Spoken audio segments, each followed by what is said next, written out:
We are out here in the forest harvesting edible mushrooms. Let me show you what we found. We're going to start with some pig's ear mushrooms, also known as the Violet Chanterelle. I tend to find the most edible mushrooms near birch trees. You see, birch trees share a relationship with the mycelium and they can pass nutrients back and forth. Because of this ability, you don't only find edible mushrooms, but medicinal flowers like this ghost pipe. Check out my channel for other videos about the ghost pipe flower. So right here is a pig's ear mushroom, also known as a Violet Chanterelle. You can see the unique conical or trumpet-like shape, and it's going to have a purple to brown outside with a fleshy colored inside. We're going to pick one and give you a closer look. You're going to notice that instead of having gills, it has waxy veins. Very distinct for the chanterelles. I'm also going to tell you how to prepare and cook this, but first let me show you another mushroom. Next, I'm going to show you the Scaly hedgehog mushroom. I'm going to show you a couple juvenile ones as well as some mature ones. This is a very juvenile one, and we're about to flip over to a full-size one. This is about the size of the palm of my hand. This is a full-size Scaly hedgehog edible mushroom. This mushroom here I found growing in a cedar/pine forest. It's kind of hard to find good edible subjects because it grows in wetter soil, and so it tends to degrade faster and be more subject to bugs. You can see here these ones are far too gone. They are mushy and getting dark brown. This is considered a tooth fungus because of the teeth on the underside. Later we'll get a closer look at that. This is a Scaly hedgehog. As always, before we consume these mushrooms, we are going to find them in our local foraging guide and confirm what they are. Here we are, the Gonphus Clavatus, also known as the pig's ear or Violet Chanterelle. Fruit bodies are trumpet-shaped up to 15 centimeters tall, and these guys are considered choice edible. So they are fantastic, and we're going to show you guys how we cut them up and cook them. One thing I do like to do is when I'm identifying a mushroom, it's nice to have it with me in hand. Pictures will do if you don't feel like harvesting it, but it is nice to be able to compare apples to apples in real time. And next we have the Sarcodon imbricatus, also known as the Scaly hedgehog. These guys are considered not as tasty, but still edible.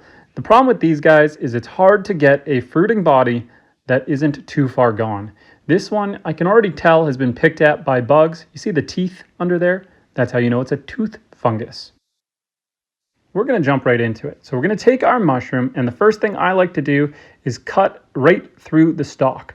This is going to show us right away if this thing has been consumed by bugs. So let's flip it over. Okay, you see all these holes, all this tunneling? That's not a good sign. That tunneling is caused by bugs, but I already suspected that. Let's just cut into the mushroom head, and there you have it. So all that little holes, all those little holes, I mean, extra protein if you're feeling saucy, but for me, I'm going to have to let this one fly. And we're going to toss that one into the compost pile. Let's pull out the smaller, more juvenile one and see if this one gives us any luck. So same thing, we're just going to cut into the stalk and we're going to get a good look at it right away. I can already tell by the darkness, this one is also spoiled. We're going to cut it in half and take a look at the inside. This is the problem with a lot of wild mushrooms when you're finding them in wetter ground. The bugs love them. All these holes, all these tunneling, that's all caused by little worms and insects. So I don't know about you, but I'm not feeling like eating this one. Let's move on to our Violet Chanterelle. That's what we're really here for. The hedgehog was just a fun find, but the Violet Chanterelle is considered a choice edible. So we're going to do the same thing. We're going to cut into it and look to see the inside. Oh, there's a spider crawling right out of this mushroom. Alrighty, let's go on to this one here. We're going to cut into the stalk. Same thing. Not as bad. I see a little bit of tunneling, but not as bad. Now, what I found when I was going through all of these pig ear mushrooms was the stalks generally had bugs in them, but the ears themselves, the fanned out, I'm going to call them the ears, that's why it's getting the pig ear name, the mushroom head or the ear sections, you can see by my thumb, that's all really good and edible. So I'm just going to cut that, look at that, no holes in it, that's just a little bit of dirt. This is good. I'm going to trim off the outside just so I can get a better look, make sure nothing penetrated there, but this is a good specimen. And so we're just going to go along through our whole batch and we're just going to trim them all up like this. So we're going to cut off the stalks and then dice up the ears. Now, I'm going to show you what you can do if you suspect or are concerned that you might have a bug or two in them.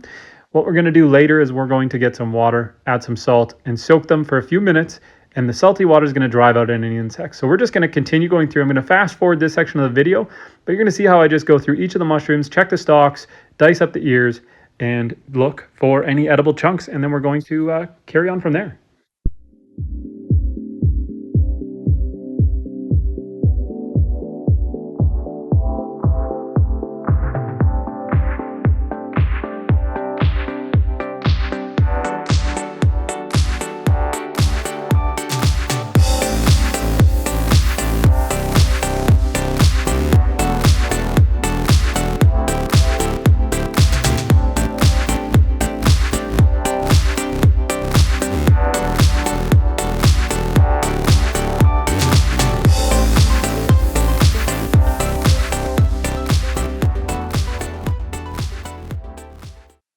So I don't know about you, but I like my mushrooms protein free. So we're going to grab our bowl, add some warm hot water, and then we are going to add some salt to it, stir that up, and we are just going to put our mushrooms directly into this bowl. The salt water is going to drive out any bugs, and it's going to help make sure we are protein free.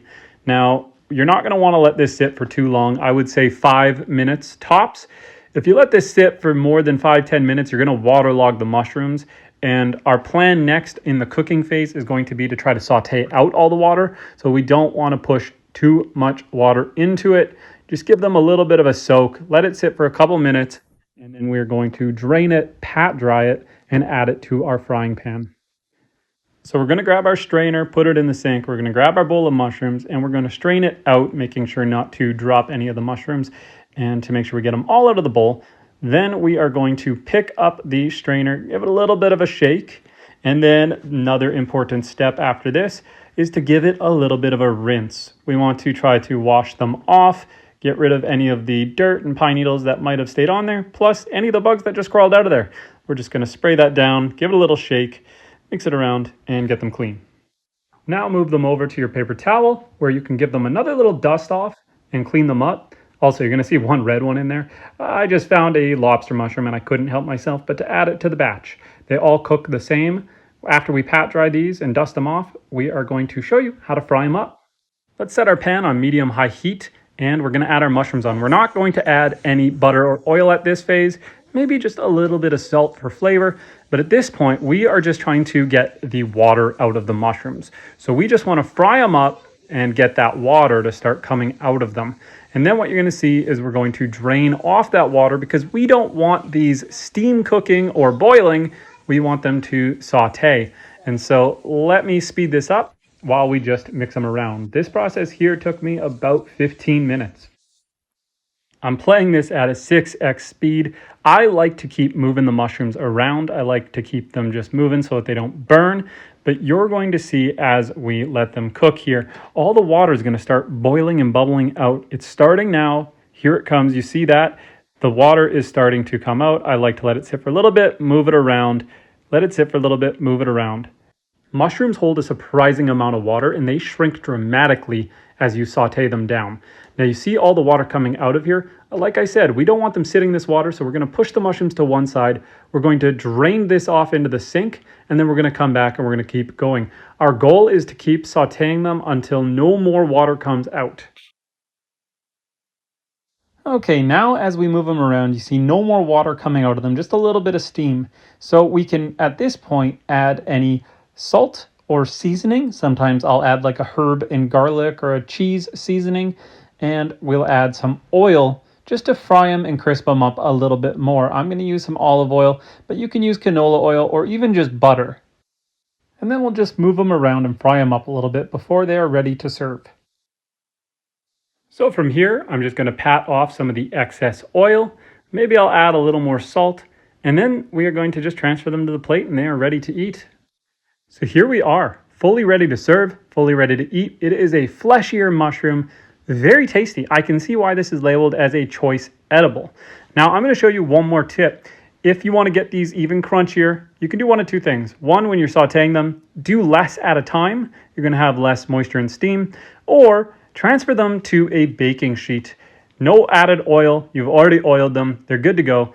I like to set them at around 250 degrees, and I like to cook them for like another 30-40 minutes. This is going to fry them up until you get a nice firm crunch. You'll also notice how much more they shrunk as we slowly baked them. So this is my preferred way to eat them. Cook them so you know they get to temperature, and then fry them up in the oven to make them even drier. Now you can eat them straight out of the frying pan, and I ate a bunch out of the frying pan. Right out of the frying pan, they are a more meaty mushroom. Great taste, meaty though. And so once you fry them and crunch them up a bit, that's my preferred way. I like my mushroom with a little bit of a crunch. So good. Slightly salted, fried up, olive oil, and then I baked it. Baked to a nice crunch. That's a good mushroom. If you want more edible mushroom field guides like this, make sure to subscribe to the channel, check out our other videos, and check out our playlist labeled Foraging in the description below. Thanks for watching, guys, and enjoy.